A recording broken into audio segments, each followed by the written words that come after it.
الله الرحمن الرحيم الحمد لله رب العالمين والصلاة والسلام على سيد الأنبياء والمرسلين وعلى آله وأصحابه أجمعين. قال رسول الله صلى الله عليه وسلم يا معشر الشباب من استطاع منكم الباءة فليتزوج فإنه أغض للبصر وأحسن للفرج. محترم دوستوں، بزرگوں اور ساتھیوں، گزشتہ ہفتے ہم نے ایک مضمون شروع کیا تھا اور اس مضمون کا عنوان یہ تھا کہ تھوڑے دنوں پہلے حکومت نے جو ہے کبوتری کی شادی سے متعلق ایک قانون بنایا اور وہ قانون پہلے سے بنے ہوئے قانون میں کچھ ترمیم کی. پہلے قانون یہ تھا کہ 18 سال کی عمر سے پہلے جو لوگ لڑکی کا نکاح کریں گے تو وہ مجرم گردانے جائیں گے، اور قانون یہ بننے لگا ہے کہ 21 سال سے پہلے اگر کسی نے اپنی بچی کا نکاح کیا تو وہ مجرم ہے، قانون کی نگاہ میں وہ غلط کام کر رہا ہے. تو شریعت کا نقطہ ہے، شریعت کا نظریہ، شریعت کا حکم اس معاملے میں کیا ہے، اور شریعت اگر کوئی حکم دیتی ہے تو اس کے پیچھے کیا حکمت کا فرما ہے، یہ بتلانا مقصد تھا. تو گزشتہ ہفتے ہم ایک مضمون پڑھ رہے تھے اور اس کی کچھ ابتدائی باتیں نقل بھی کر دی تھی. سب سے پہلی بات یہ سمجھنے کی ضرورت ہے کہ شریعت نے جو ہے شادی کی کوئی خاص عمر متعین نہیں کی ہے. اشارہ کا ضرور کہا ہے کہ بالغ ہونے کے بعد نکاح کر دینا چاہیے، مگر بلوغ سے پہلے کے نکاح کو بھی جائز اور صحیح ٹھہرایا ہے. ہاں، اتنا ضرور سمجھنے کی ضرورت ہے کہ بلوغ شریعت کی نگاہ میں کیا ہے.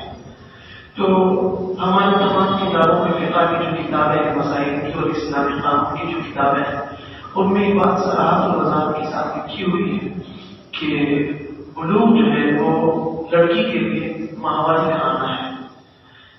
اور امام ابو حنیفہ رحمۃ اللہ علیہ کے نزدیک ایک بچی کو سب سے پہلے اگر ماہواری آئے گی تو کم از کم 9 سال کی ہو. 9 سال سے پہلے اگر وہ خود دیکھتی تو امام ابو حنیفہ رحمۃ اللہ علیہ اس کو بالغ نہیں مانتے، اس کو بیماری کا خون مانتے ہیں. 9 سال کی عمر کے بعد اگر اس نے خون دیکھا تو وہ حیض کا خون ہے، اور جس لڑکی کو حیض آ گیا وہ بالغ ہے. اگر حیض نہیں آیا تو احتلام ہونے لگا، اگر احتلام بھی نہیں ہوا تو پھر وہی جو بال، اگر جیسے ناف کے نیچے بال ہیں، اسی طریقے سے بغل میں بال اگ گئے، وہ بالغ ہے. اور لڑکے میں جو ہے وہ احتلام ہونا، اسی طریقے سے بالوں کا، مونچھوں کا آ جانا، یعنی لبوں پہ بالوں کا آ جانا، داڑھی کے بال کا آ جانا، بغل کے بال کا، ناف کے بالوں کا آ جانا، یہ بلوغ کی علامت ہے. اور اگر یہ 2 چیزیں نہیں ہوئی ان دونوں میں، لڑکے میں اور لڑکی میں، تو چاند کے اعتبار سے، انگریزی تاریخ کے اعتبار سے نہیں، چاند کے اعتبار سے، اس لیے کہ میں نے پہلے بھی کئی مرتبہ کہا انگریزی سال اور چاند کے سال میں تقریباً 9-10 دنوں کا فاصلہ ہے.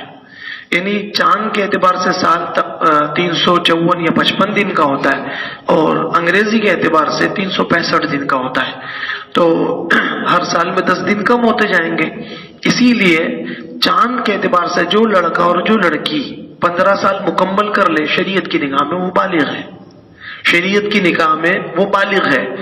تو بالغ مرد بالغ عورت کا نکاح ان کی اجازت کے ساتھ درست ہے، اور جب تک ان کی اجازت نہیں ہے تو وہ نابالغ ہیں تو ان کے ولی کی اجازت سے درست ہے.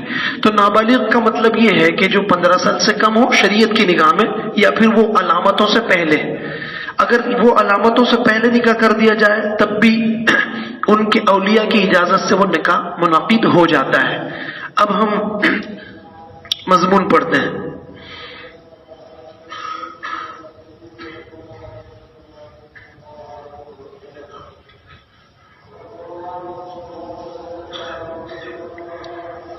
حقیقت یہ ہے کہ نکاح عام افعال کی طرح کوئی فعل نہیں ہے، یعنی عام کاموں کی طرح ایک ہلکا پھلکا کوئی کام نہیں ہے، بلکہ انسان کی ایک فطری ضرورت ہے. کیونکہ نسل انسانی میں تسلسل کا برقرار ہونا ضروری ہے.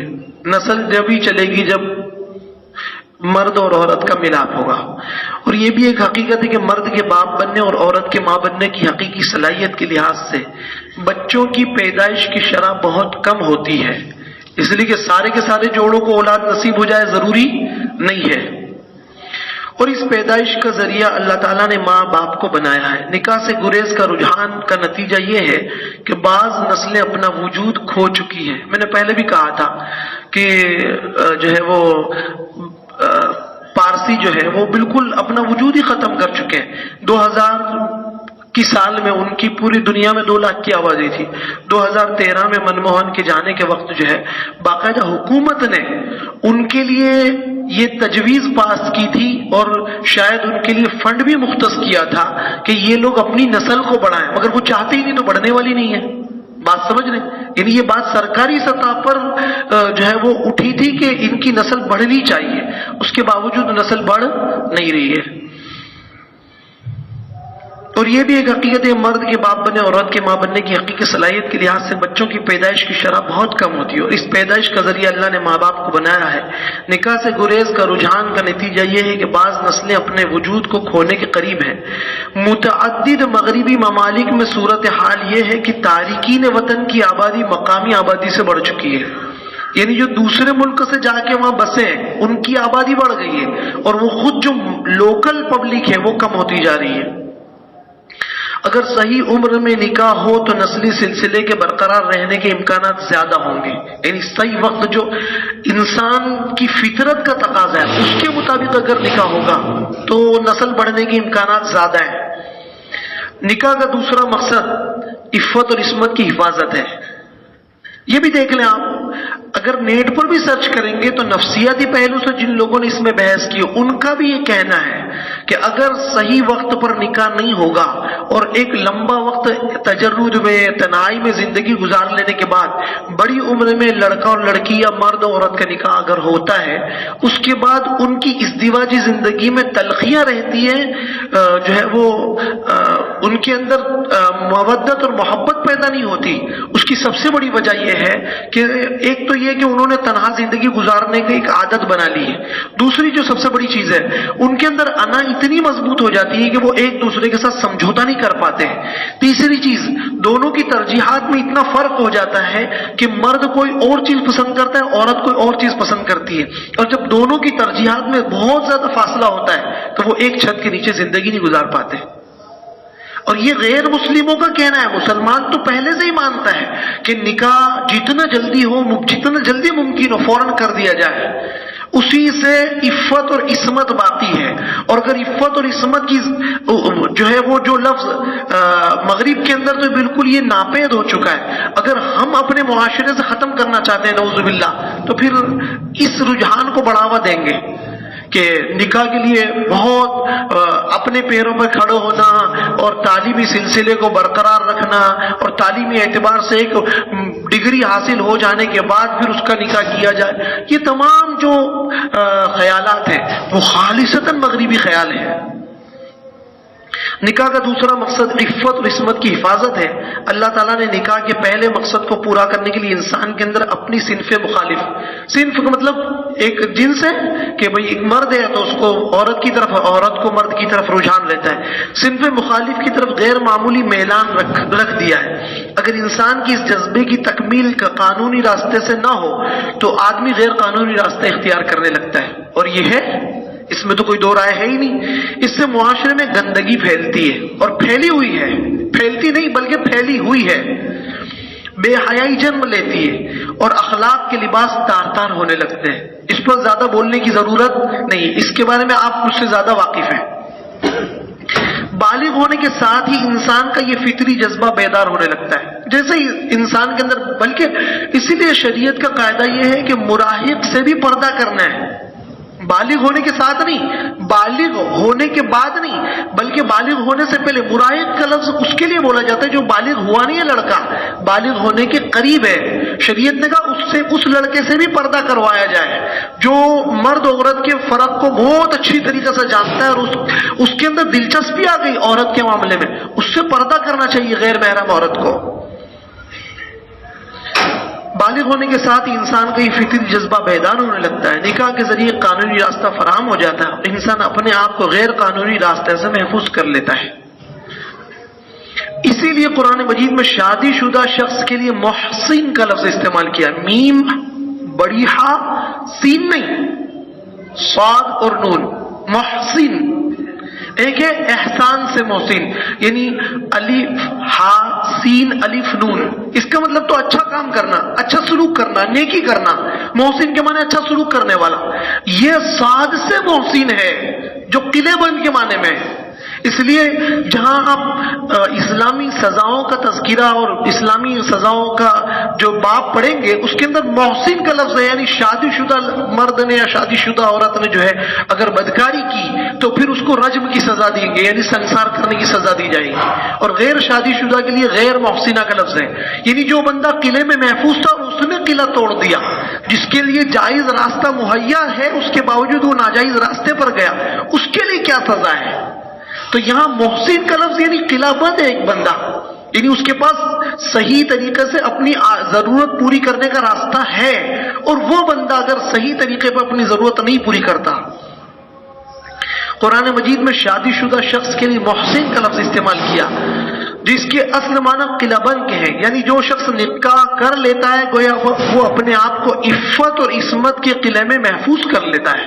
جس نے نکاح کر لیا اس نے اپنی عزت کی حفاظت کر لی، چاہے وہ مرد ہو چاہے عورت. نکاح کا تیسرا اہم مقصد انسان کو ایک پرسکون زندگی فراہم کرنا ہے. نکاح کرنے کا ایک اور مقصد جو ہے وہ پرسکون زندگی. دنیا کا نظام کچھ اس طرح ہے کہ اس میں بہت سی باتیں طبیعت اور مزاج کے خلاف ہوتی ہیں. انسان جو کچھ کرنا چاہتا ہے نہیں کر پاتا، جن کاموں کو نہیں کرنا چاہتا اس کرنے کا پر مجبور بھی ہوتا ہے. مختلف ایسے لوگوں سے اس کا سابقہ پیش آتا ہے جن سے مزاج کی موافقت نہیں ہوتی، جن سے مزاج ملتا نہیں ہے. ان حالات میں ہر شخص کو ایسے مونس اور غمخوار کی ضرورت پڑتی ہے جو اس کو دلاسا دے سکے، جو اس کو تسلی اور دلاسا دے سکے، جس کو وہ اپنا دکھ سنا سکے. اسی کیفیت کو قرآن مجید نے سکون سے تعبیر کیا، سکون کا لفظ استعمال کیا. اور نکاح کے مقصد پر روشنی ڈالتے ہوئے قرآن نے کہا یہ تمہارے لیے سکون کا ذریعہ ہے. لِتَسْكُنُوا إِلَيْهَا، لِتَسْكُنُوا إِلَيْهَا، کہ تمہاری بیویاں تمہارے سکون کا ذریعہ بنیں گی. یعنی جب تم ان کے پاس جاؤ گے اور تم اپنا دکھ سناؤ گے تو وہ تمہیں ڈھارس اور تسلی دیں گی. یہ تمام مقاصد وہ ہیں جو بالغ ہونے کے ساتھ ہی انسان کے ساتھ متعلق ہو جاتے ہیں. بالغ ہونے کے بعد وہ اس لائق ہو جاتے ہیں کہ نسل انسانی کی افزائش کے نظام میں اپنا کردار ادا کر سکے. ہر انسان چاہتا ہے کہ اس کے بعد اس کی نسل باقی رہے، اس کا نام چلتا رہے. اگر ایک انسان کا نکاح بالغ ہونے کے بعد جلد ہو جائے لیکن قدرت کی طرف سے اس کو زیادہ عمر نہ مل پائے تب بھی اس کا امکان ہوتا ہے کہ اس کی نسل کا سلسلہ چل پڑے. بہت سی مرتبہ ایسا ہوتا ہے، مثال کے طور پر ایک آدمی کی 16-17 سال میں شادی ہو گئی اور 20-25-26 سال کے بعد اس کا انتقال ہو گیا، 1-2 اولاد چھوڑ کر مرا. کم از کم اس کی نسل باقی رہے گی، اس کا نام دنیا میں باقی رہے گا. بالغ ہونے کے ساتھ ہی ایک لڑکے یا لڑکی کو پاک دامن رہنے کے لیے رفیق سفر کی ضرورت محسوس ہونے لگتی ہے. یہ اب اتنی زیادہ بڑھ گئی ہے کہ جو آپ تصور نہیں کر سکتے. اس پر میں کئی مرتبہ بول چکا ہوں، آپ پورا لٹریچر کھنگال سکتے ہیں. اسلامی سارا لٹریچر اسی کے متعلق ہے کہ یہ برائی کم از کم دنیا سے ختم ہو جائے، اور پورا مغرب یہ چاہتا ہے کہ دنیا میں صرف یہی برائی عام ہو جائے تاکہ دنیا ہمارے مقابلے کے قابل ہی نہ رہ سکے. جس قوم کو مقابلے میں ہرانا ہو، بڑے بڑے جرنیلوں کا اور بڑے بڑے دانشوروں کا قول ہے ان کے اندر بے حیائی عام کر دو، وہ کبھی مقابلہ نہیں کر سکتی. مسلمانوں میں جو بے حیائی عام ہو رہی ہے اس کی ایک بڑی وجہ یہ بھی ہے کہ مسلمانوں نے جو ہے وہ نکاح کے بارے میں بہت زیادہ اسلامی تعلیمات کو پس پشت ڈال دیا ہے. اگر اسلامی تعلیمات کو مد نظر رکھتے ہوئے اپنی زندگی گزارتے تو بے حیائی سے بچ جاتے، اور بے حیائی جب آ جائے گی بزدلی یقیناً آئے گی. آپ کتنے بڑے بڑے منصوبہ بنا لیں، عمل کی زمین پر قدم نہیں رکھ سکیں گے. یقینی بات ہے، آپ صرف منصوبے کے اعتبار سے بہت اونچی اونچی باتیں کر سکتے ہیں، مگر خدا نخواستہ اگر بے حیائی آ گئی آپ زمین پر عمل کی زمین میں قدم نہیں رکھ سکیں گے. یعنی عملی جامہ کسی بھی کام کے لیے نہیں پہنا سکتے، کوئی بھی کام ٹھوس طریقے سے کر نہیں سکیں گے، اس لیے کہ ہمت ختم ہو چکی ہے.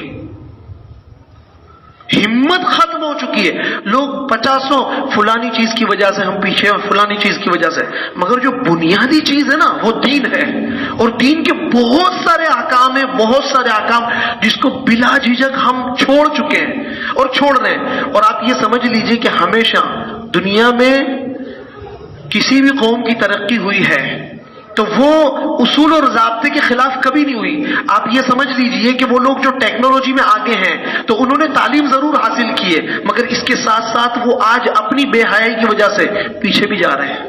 ان کے دانشور سر پکڑ کے بیٹھے ہیں کہ اگر یہ بے حیائی کا راستہ اگر ہم نے نہیں روکا تو وہ وقت دور نہیں کہ یورپ سے یورپین قوم ختم ہو جائے گی.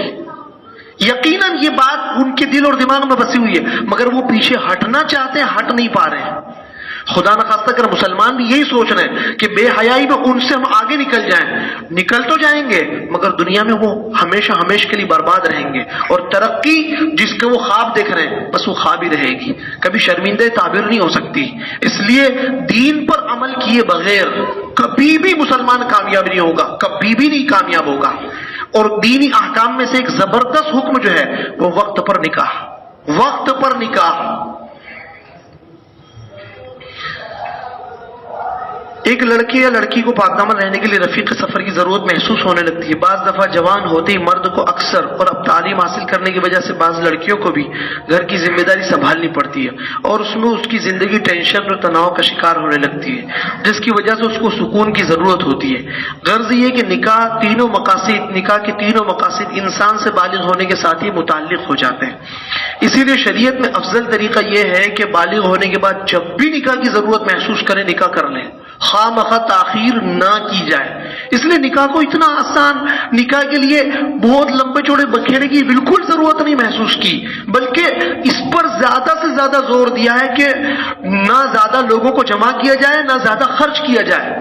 اور ان اعظم النکاح برکتاً ایسرہ مؤونہ، کیوں یہ بار بار سنایا جاتا ہے کہ اللہ کے رسول صلی اللہ علیہ وسلم یہ بات ارشاد فرماتے ہیں کہ سب سے زیادہ برکت والا نکاح وہ ہے جس میں خرچ سب سے کم ہو. اب ہم دوسری تیسری جگہوں پر اگر ہلدی پیٹھی میں خرچ نہیں کر رہے ہیں تو ولیمہ اتنا بڑا کر دیتے ہیں کہ سارے محلے کو ہم جو ہے شرمندہ کر سکتے ہیں. یعنی شریعت کا جو تقاضا اس کے بالکل خلاف، شریعت کا جو مزاج ہے اس کے بالکل خلاف. جتنی شریعت کی مخالفت کریں گے اتنا ہم دنیا کے اعتبار سے ذلیل ہو کے رہیں گے، ذلیل ہو کے رہیں گے. دسیوں مرتبہ یہ بات سامنے آتی ہے جب بھی دینی کوئی تقاضا ہوتا ہے تو لبرل طبقہ فوراً یہ بات کہنے شروع کر دیتا ہے کہ اس سے تو بہت ساری، جیسے مثال کے طور پر کہ بقرعید کے موقع پر جانور کا ذبح کرنا، ایسے موقع پر فوراً لبرل طبقہ کہے گا کہ یہ جو لاکھوں کروڑوں جانور ذبح کیے جا رہے ہیں اس کی جگہ اگر ہم نے اسکول بنا لیے ہوتے، اگر ہم نے یونیورسٹی بنا لی ہوتی، اتنے سارے جانور اگر ایک ملک میں ذبح ہو رہے ہیں، اگر ان کا مجموعی خرچ اور ان کا بجٹ نکالا جائے اس سے تو کئی یونیورسٹی کھڑی ہو سکتی ہے، اس سے کئی اسکولز کھڑے ہو سکتے ہیں. تو کیا ایک بندہ جو شادی میں خرچ کرتا ہے، ایک بندہ جو شادی میں خرچ کرتا ہے، کئی مرتبہ ایسا ہوتا ہے کہ اس سے معمولی پرائمری ایک اسکول ایک اکیلا ہی بندہ کھڑی کر سکتا ہے. اس موقع پر لبرل کہاں چلے جاتے ہیں؟ اس موقع پر لبرل کہاں چلے جاتے ہیں؟ جہاں دینی تقاضا ہوتا ہے فوراً کھڑے ہوتے ہیں. اور اگر ہم نے نکاح کو صحیح معنی میں آسان بنایا تو ہماری جو پریشانی ہے ہندوستان کے اندر مسلم قوم کے لیے بہت ساری پریشانی خود بخود حل ہو سکتی ہے اور کم ہو سکتی ہے. مگر ہم چاہتے نہیں ہیں اور روز بروز جو ہے وہ حکومت کو گالی یا حکومت کے خلاف الٹی سیدھی باتیں کرنے ایک الگ چیز ہے اور عملی جامہ پہنانے ایک الگ چیز ہے. عمل کے لیے ہم میں سے کوئی تیار نہیں ہے. ضرور حکومت کے خلاف کہ حکومت نے یہ قانون بنا دیا، حکومت کوئی بھی قانون بنا ہے، مگر آپ اپنے اعتبار سے دین پر کتنا عمل کرنا چاہتے ہیں؟ اور آپ کا جو دین ہے، آپ کو جو اللہ تعالیٰ نے زندگی گزارنے کا طریقہ دے رکھا ہے، 100% اگر آپ اس پر عمل کرنے لگ جائیں گے تو آپ کے لیے آسانی ہی آسانی ہے. چنانچہ رسول اکرم صلی اللہ علیہ وسلم نے ارشاد فرمایا، اے نوجوانوں، تم میں سے جس کے اندر نکاح کے بعد کی ضروریات پوری کرنے کی صلاحیت ہو اسے نکاح کر لینا چاہیے. اس سے تمہاری آنکھیں بھی پاک دامن رہیں گی اور تمہاری شرمگاہیں بھی محفوظ ہو جائیں گی. بالکل سادے الفاظ میں حضرت نے فرمایا، یا معاشر الشباب، یعنی اے نوجوانوں کا معاشرہ، من استطاع منکم الباءۃ فلیتزوج، یعنی نکاح کے بعد جو ضرورت ہے پوری کرنی. اور سادے الفاظ میں بالکل نکاح کے بعد کی جو ضرورت ہے اس کے لیے شریعت نے کیا کہا؟ ایک ایسا کمرہ جس کے اندر ایک لڑکی جو نکاح والی ہے وہ دروازہ بند کر کے رہ سکتی ہے، بس اتنا کافی ہے، اتنا کافی ہے. اتنے کی ضرورت اتنی ضرورت چاہے وہ کرائے کا ہو چاہے اپنا ذاتی ہو. اگر اگر وہ اتنا شوہر اس کو فراہم کر دے سکنا کے طور پر، یعنی رہنے کے طور پر، بس اس کے لیے کافی ہے وہ، اور یہ ماں باپ کی ذمہ داری ہے۔ پر دین پر دیکھیں، حقیقت بات یہ ہے کہ ہم لاکھ کسی کو کچھ بھی کہیں، دین پر ہم خود عمل نہیں کرنا چاہتے۔ صاف اور ستھری بات، اتنی سادی تعلیم ہے اور اتنی آسان زندگی ہے شریعت کی جو زندگی، جس پر ہم خود عمل نہیں کرنا چاہتے، اس لیے کہ ہم نے سامنے والوں سے بھی کچھ مطالبے کر رکھے ہیں، تو سامنے والوں کے بھی کچھ ہمارے ساتھ مطالبے ہیں۔ اگر ہم سامنے سے کوئی مطالبہ نہیں کریں گے تو سامنے والا بھی ہمارے ساتھ کوئی سختی کا معاملہ نہیں کرے گا۔ تو جو بھی اگر اتنا کر سکتا ہے، یعنی شادی شدہ زندگی گزارنے کے لیے اور بیوی کا خرچہ اور اس کے ٹھکانے کا انتظام کر سکتا ہے، سب سے پہلے کام یہ ہے کہ وہ نکاح کر لے۔ اس سے کیا ہوگا؟ اس کی آنکھیں محفوظ رہے گی، وہ غلط جگہ پر دیکھے گا نہیں، اور اس کی شرمگاہ بھی محفوظ رہے گی کہ غلط جگہ پر اس کا استعمال نہیں ہوگا۔ اس وقت مغربی معاشرے میں شرح نکاح کم ہوتی جا رہی ہے، یعنی نکاح کا جو گراف ہے، نکاح کی جو تعداد ہے، نکاح کرنے والوں کی تعداد کم ہوتی جا رہی ہے۔ جو لوگ نکاح کرتے ہیں وہ بھی ایسی عمر میں کہ شباب ڈھلنے لگتا ہے۔ وہ ایک بہت بڑی کسی پچھلے 1 سال پہلے ہی میں نے ایک اخبار میں پڑھا تھا، ایک ملک کی کوئی وزیر ہے، اس نے 2 بچوں کی ماں بننے کے بعد پھر اس آدمی سے جس سے یہ 2 بچوں کی ماں بنی ہے نکاح کا فیصلہ کیا۔ اب میں یہ فیصلہ کر رہی ہوں کہ اس کے ساتھ میری زندگی نبھ سکتی ہے۔ یہ وہ لوگ ہیں، خدا نخواستہ ہم اپنے معاشرے کو وہاں لے جانا چاہتے ہیں۔ بات سمجھ رہے ہیں؟ یعنی مغرب کا معاشرہ جو ہے وہ 2 بچوں کی ماں بننے کے بعد عورت یہ فیصلہ کر رہی کہ اب اس آدمی کے ساتھ میری زندگی گزر سکتی ہے۔ اس کا نتیجہ یہ کہ شرح پیدائش میں بھی خوفناک حد تک کمی ہوتی جا رہی ہے، یعنی شرح پیدائش جو ہے، یعنی بچے پیدا ہونے کی جو تعداد ہے وہ کم ہوتی جا رہی ہے۔ اگر تارکین وطن کی آمد نہ ہو تو ان کی صنعت اور معیشت ٹھپ ہو جائے، یعنی جو کچھ ہے زیادہ تر باہر کے لوگوں نے وہاں کی جو ہے وہ ٹیکنالوجی کو اور کاروبار کو بڑھاوا دے رکھا ہے۔ شادی نہ کرنے یا کافی تاخیر کرنے کی وجہ سے عفت اور عصمت مغربی سماج میں ایسے الفاظ ہو کر رہ گئے ہیں جن کا کوئی حقیقی وجود نہیں ہے۔ عفت اور عصمت نام کی کوئی چیز مغربی معاشرے میں نہیں ہے، اور اب ہمارے معاشرے میں بھی یہ چیز آتی جا رہی ہے۔ اگر ہم اپنے سماج کو اس لعنت سے بچانا چاہتے ہیں تو ہمیں بالغ ہونے کے بعد جلد شادی کرنے کے رجحان کو بڑھانا چاہیے۔ ہمیں بالغ ہونے کے بعد جلد سے جلد شادی کرنے کے رجحان کو بڑھاوا دینا چاہیے۔ بس دیکھیے یہ چیزیں ایک دم صاف ستھری، میں نے پہلے بھی کہا تھا، نبی اکرم صلی اللہ علیہ وسلم نے حضرت فاطمہ کی شادی اور رخصتی 15 سال 4 مہینے میں کی ہے، 15 سال 4 مہینے میں کی ہے۔ ان سے بڑی جو 2 بیٹیاں ہیں اللہ کے رسول صلی اللہ علیہ وسلم کی، ابو لہب کے 2 بیٹوں سے جو ان کا نکاح ہوا ہے، تو وہ دونوں اس عمر میں نکاح ہو رہا ہے جب ان کی وہ بالغ بھی نہیں ہوئی ہے۔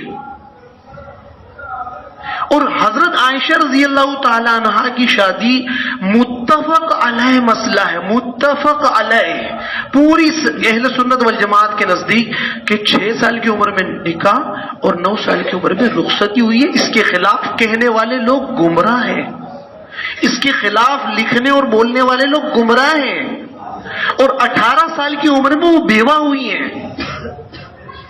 18 سال کی عمر میں حضرت عائشہ رضی اللہ تعالیٰ عنہ بیوہ ہوئی ہیں، اور یہ امام بخاری سے لے کر آج تک جتنے اہل سنت کے بڑے علماء ان کا یہی فیصلہ ہے اور یہی لکھا ہے۔ اس کے خلاف جن لوگوں نے لکھا یا تو وہ منکر حدیث خود ہیں یا انکار حدیث کے فتنے سے متاثر ہے۔ یہ میں بات اس لیے کہہ رہا ہوں کہ ہمارے یہاں نکاح، خاص طور سے لڑکیوں کے نکاح کو بہت جلدی کرنے کو زیادہ ضروری سمجھا گیا ہے، زیادہ ضروری۔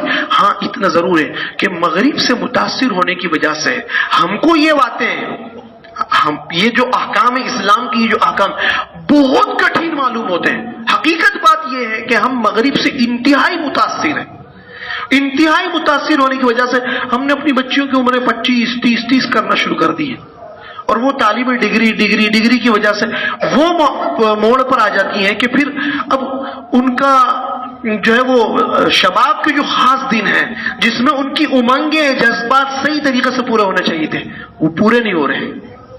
یا تو خدا نخواستہ وہ غلط راستے بھی جا چکی ہیں جس کا علم والدین کو نہیں ہے، یا پھر والدین کو ہیں بھی پر والدین ایک ٹارگیٹ کو لے کر چل رہے ہیں، اس لیے وہ ان تمام غلطیوں کو بلا جھجک نظر انداز کر جاتے ہیں۔ بلا یہ ہمارے معاشرے کی حقیقی تصویر ہے۔ یہ ہمارے معاشرے کی حقیقی تصویر ہے.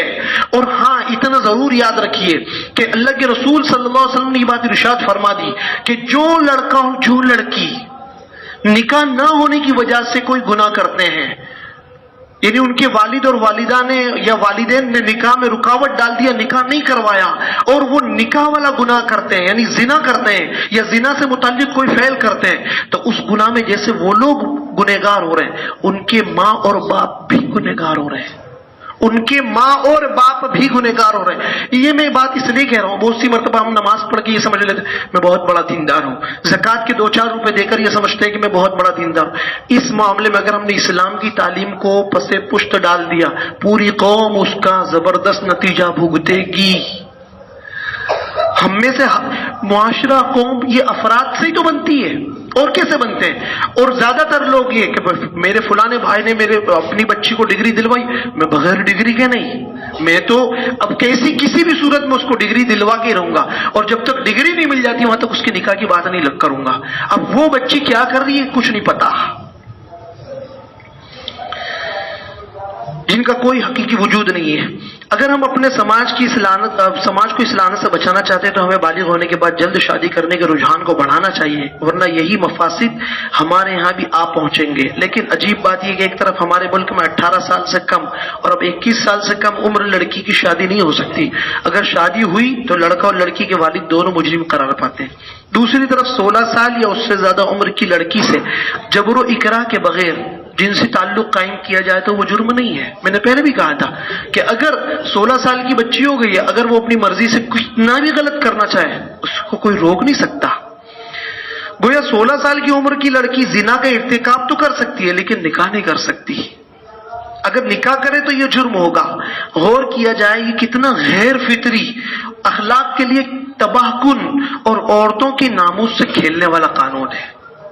یعنی عورتوں کو بے عزتی کے راستے پر لے جانے والا قانون ہے. ایک انسان کو بھوک لگی ہے، جائز طریقے سے اگر اس کو کھانا دے دیا جائے گا وہ چوری کیسے کرے گا؟ چوری کی ضرورت ہی نہیں، اس کو پیٹ تو بھرنا ہے. اور اگر جائز طریقے سے اس کو کھانا نہیں ملے گا تو ناجائز راستہ ضرور اختیار کرے گا وہ. اور دیکھیے ایک بات سمجھ لیجئے کہ پڑھا لکھا طبقہ، ایک بہت بڑا طبقہ جو ہے نا وہ لبرل ہوتے ہوتے ایک دم ناستک ہو گیا ہے، غیر مسلموں کا بھی. اور ان میں جتنے جو زیادہ پڑھے لکھے لوگ ہیں وہ مکمل طور سے یہ چاہتے ہیں کہ ملک جو ہے وہ پورا کا پورا لبرل ہو جائے. اس لیے ایسے قوانین اور ایسے فیصلے بار بار سنائے جاتے ہیں جو مغرب کو خوش کرنے والے ہوں اور مغربیت زدہ ہوں. یعنی مغربی کلچر جو ہے وہ ہندوستان اور خاص طور سے اس طرف کے ممالک میں بھی بلا جھجک رائج ہو جائے. اس لیے ایسے فیصلوں کو بڑھاوا ملتا ہے.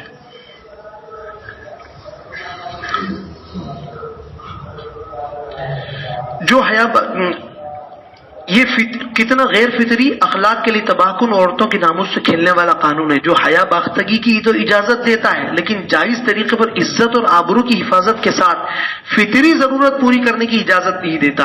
اس لیے ایسی قانون سازی ہونی چاہیے جس میں 18 اور 21 سال سے پہلے نکاح کرنا ممنوع نہیں ہونا چاہیے تھا. یہ تو سماجی مسئلہ ہے، صرف اسلام کا تو مسئلہ نہیں ہے. لڑکیاں تو سب کی ہیں کہ خالی مسلمانوں کے پاس لڑکی ہے، یہ تو تمام لوگوں کو سامنے آنا چاہیے. اور آپ دیکھیں گے بہت سارے جو جینیوں کے وہ مذہبی پیشوا ہیں ان کا بھی یہی خیال ہے کہ جتنا اس نکاح کا معاملہ دیر تاخیر اختیار کرتا جائے گا اتنا بے حیائی بڑھے گی. میں نے خود ایک جین کا کوئی مذہبی پیشوا ہے، اس کا ایک بیان سنا، اس کے اندر اس نے یہی کہا کہ اگر یہ چیز آئے گی یعنی 21 سال کی عمر میں تو اس سے پہلے کتنی برائی وہ کر چکی ہوگی. ضرورت تو اس سے پہلے ہے. ہر شخص کو اس کی ضرورت و خواہش کے مطابق نکاح کرنے کی اجازت حاصل ہونی چاہیے. اس کو اس نقطۂ نظر سے بھی دیکھنا چاہیے کہ نکاح کب کیا جائے اور کس سے کیا جائے. یہ ایسے امور میں نہیں ہے جس میں تمام لوگوں کی خواہش یکساں ہو. ہر شخص ایک ہی عمر میں شادی نہیں کرنا چاہتا. اسی طرح نکاح کی ضرورت تمام لوگوں کو ایک ہی عمر میں اور ایک ساتھ پیش نہیں آتی. اس لیے اس میں کسی خاص عمر کی شرط لگا دینا غیر فطری بات ہے. شریعت اسلامی کا تصور یہ ہے کہ بالغ ہونے کے بعد جلد از جلد نکاح کرنا افضل ہے. خود قرآن مجید میں اشارہ موجود ہے، فرمایا گیا کہ تم یتیموں کو امانت اس وقت حوالے کر دو جو وہ نکاح کی عمر کو پہنچ جائے، حتی اذا بلغ النکاح، سورہ نساء. مفسرین نے لکھا ہے کہ اس سے مراد بالغ ہونا ہے. احکام القرآن، چنانچہ عام طور پر عہد نبوی یعنی نبی اکرم صلی اللہ علیہ وسلم کے زمانے میں اور عہد صحابہ یعنی صحابہ کے زمانے میں بالغ ہونے کے بعد ہی نکاح کا معمول رہا ہے. اس کے دو فائدے ہیں. ایک یہ کہ نکاح میں اصل یہ ہے کہ نکاح خود عاقدین کے اختیار اس کی رضامندی سے ہو، یعنی بالغ ہو جائیں تو وہ پھر اپنی رضامندی کے ساتھ نکاح کریں. اس پر اولیاء یعنی ذمہ داروں اور سرپرستوں کی طرف سے کوئی رشتہ تھوپا نہ جائے، اور یہ بات اسی وقت حاصل ہو سکتی ہے جب لڑکے اور لڑکی کے بالغ ہونے کے بعد نکاح ہو. دوسرے، نابالغی کی حالت میں جو نکاح ہوتا ہے اس میں لڑکے اور لڑکی کی مستقبل کی شخصیت کا صرف اندازہ کیا جاتا ہے. ابھی شخصیت تکمیل اور ارتقاء کے مرحلے میں ہوتی ہے، یعنی بھی مکمل طور سے لڑکا اور لڑکی اپنی صحیح نتیجے پر پہنچے نہیں ہوتے.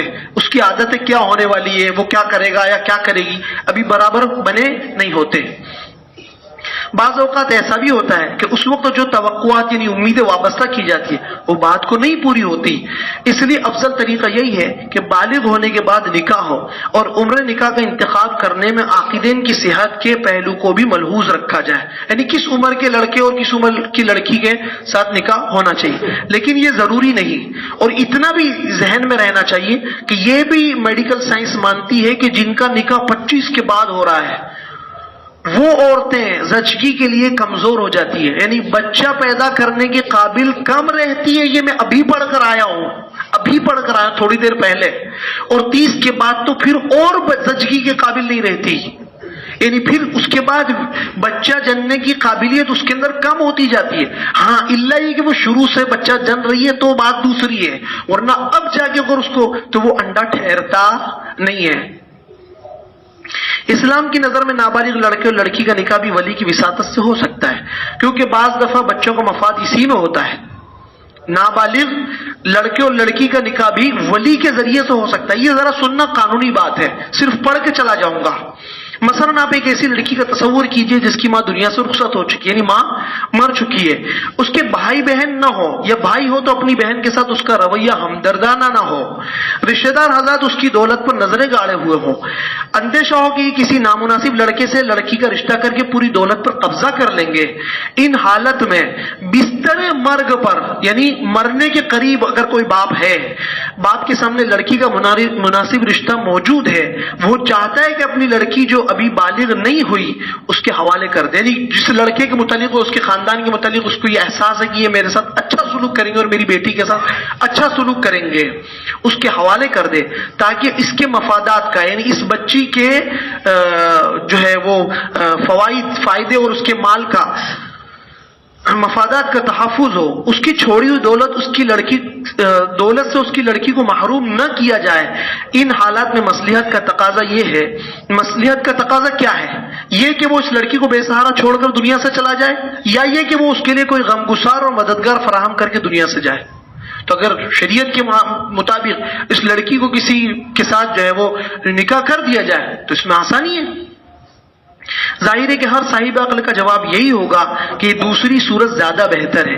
اس لیے یہ سمجھنا درست نہیں کہ نابالغی کا نکاح ہر حال میں نقصان دہ ہوتا ہے، اس لیے کہ عام طور پر ساری دنیا کے زیادہ تر لوگوں کے دل اور دماغ میں جو نا مغربی کلچر اتنا زیادہ بس گیا، 15 سال میں 17 سال میں 18 سال میں ابھی تو کھیلنے کی عمر ہے، ابھی تو فلانے کا، یعنی زنا کو بھی کھیل سے تعبیر کرتے ہیں. یہ لوگ زنا کو بھی کھیل سے تعبیر کر رہے ہیں. اور مرنے کا جو آنکڑا بتا رہے ہیں، آپ دور مت جائیے. 40 سال پہلے کی جتنی لڑکیاں ہیں ان کا نکاح کب ہوا؟ 40 سال پہلے جتنے نکاح ہوئے ہیں ان کا نکاح 40 سال پہلے جتنے نکاح ہوئے ہیں اس وقت لڑکیوں کی کیا عمریں تھی؟ 15 سے 18. اس سے پہلے آپ جائیں گے 45 میں، زیادہ تر 15 کی. اس سے پہلے آپ جائیں گے 12 سے 13 کے اندر 500 لڑکیاں. اور خاص طور سے جب یہ 1917 یا 1923 میں جب یہ قانون انگریز گورنمنٹ کی طرف سے زبردستی تھوپا جا رہا تھا، اس وقت ہندوستان کے عام باشندوں نے، صرف مسلمانوں نے نہیں، عام باشندوں نے 13-14 سال کی عمر میں اپنی لڑکیوں کا نکاح کیا ہے. تو کیا سب لڑکیاں مر گئی زچگی کے وقت؟ یہ جھوٹ بولتے ہیں کہ زچگی کے وقت مرنے کی وجہ یہ ہے کہ کم عمری کے اندر نکاح ہوا.